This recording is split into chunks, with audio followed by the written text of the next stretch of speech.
Okay, everybody, now I'm going to go through the stretches. So make sure that you warmed up before you hit these stretches so it's easier for your muscles to expand. The first set of stretches that I do, I call them my kinetic chain stretches. What's a kinetic chain? Kinetic means energy, and a chain is, of course, a link, right?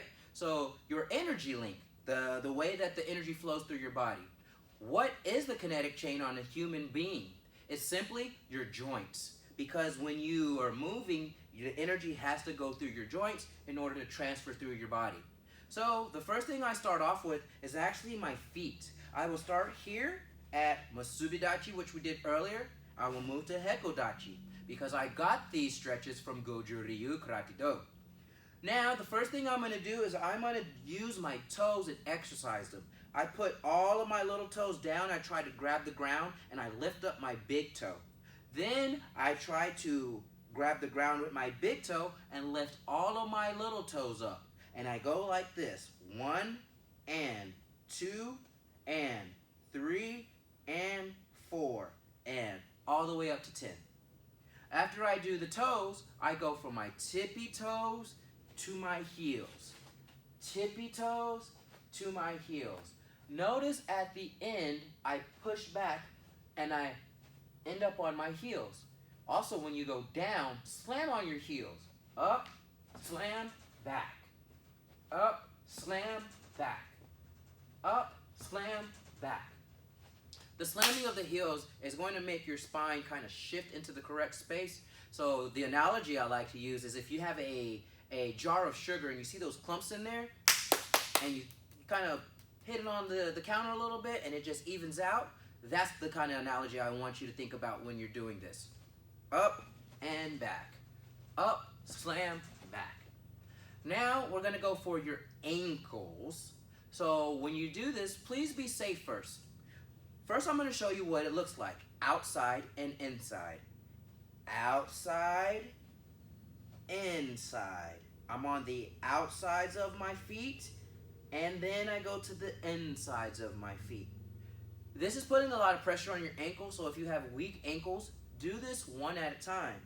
One foot's to the side, outside, inside, outside, inside. Then switch. Outside, inside, outside, inside. A total of 10 times. And then we're going to go to the next exercise. So now that we've done the toes, the Achilles tendon, and the ankles, we're going to go to the next chain, which is going to be your knees. So simple knee circles to the right a couple times and to the left. After I do that about 10 times on each side, I'm going to keep my eyes forward. I'm going to keep my eyes locked on you, and I'm going to drop all the way down with my knees outward. Notice how I try to keep my spine aligned and straight, and that's the reason I'm looking at you the whole time. If I look down, my spine is gonna disalign, and as you notice, I already started losing my balance. So keep your eyes focused on one thing. When you come up, you're gonna do the same thing you did earlier. Heels down and back. So down, back. Breathe in, breathe out. In and out. So those are for your knees. Moving up the chain to your hips. Feet straight forward. Lock out the legs. Make sure your feet are outside your shoulders. Hip circles. Ooh, that feels good. Ooh, ah. You want to make sure that your legs are completely locked out so that you feel it in your hip sockets. So you want to give yourselves about 10 times in one direction and then 10 times the other direction. Make sure you're breathing in through your nose and out through your nose real big.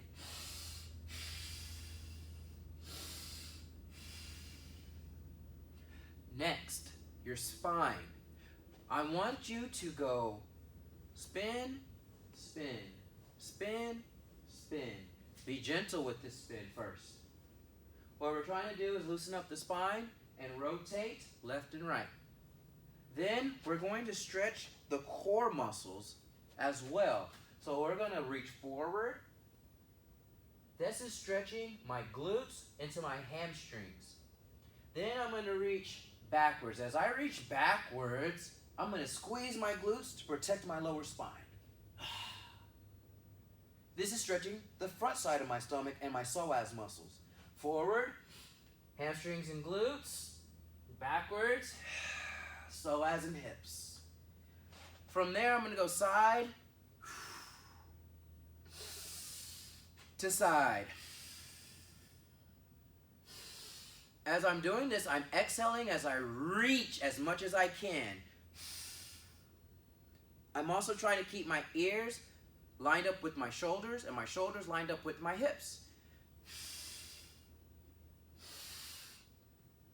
That's how you get the spine and the core. Next, we're going to the shoulders. Roll the shoulders back and down, back and down. 10 times. Then you're going to roll them forward and down, forward and down. 10 times. Next, we're going to your neck. Be gentle with this and know yourself. Don't force this. First stretch we're going to do is going to be ear to the shoulder and ear to the shoulder. Like so and like so. I'm breathing out.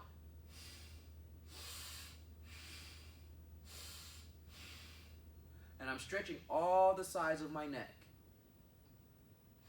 Next, I'm going to go up and down. 2 specific things I want you to do when you're doing this.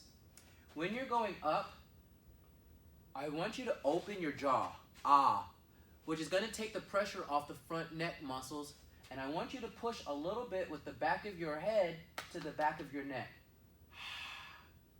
Then quite the opposite when you go the opposite way. Chin to the chest, give it a little press. Up, down, up, down, up, down, up, down. Next, we're going to look left and right.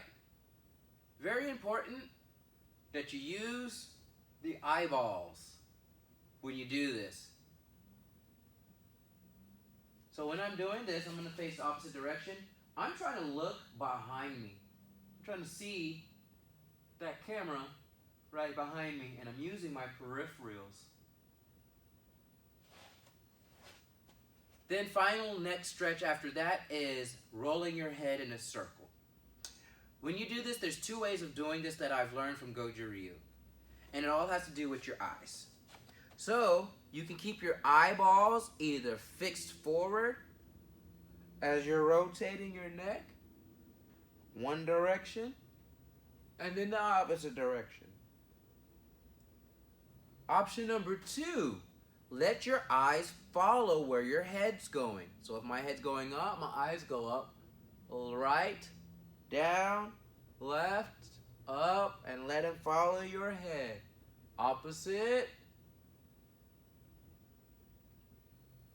like so. Now, why do I want to use these eyeballs so much and so dramatically?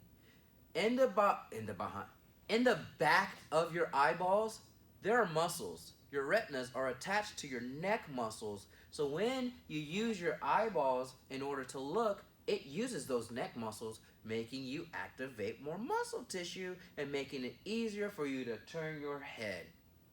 Science, baby. I love it. Now, the last and final thing we're going to do is we're going to go into our wrists. So what you're going to do is you're going to take your hand, go down like this, and you're going to grab your fingers. You need to roll your shoulder back and down and press through your elbow.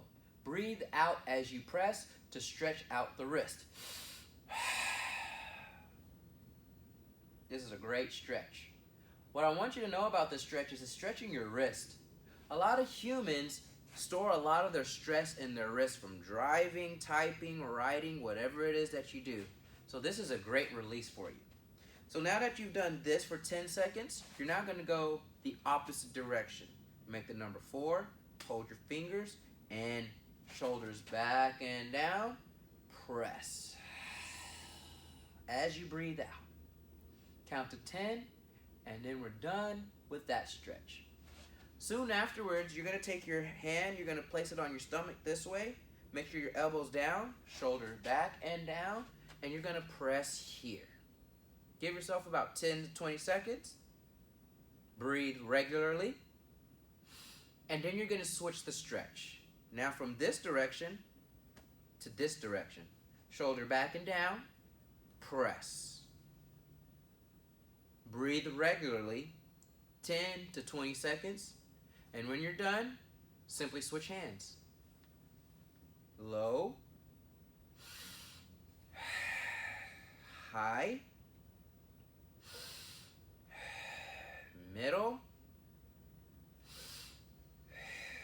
And upside down. And that's going to conclude the kinetic chain stretch.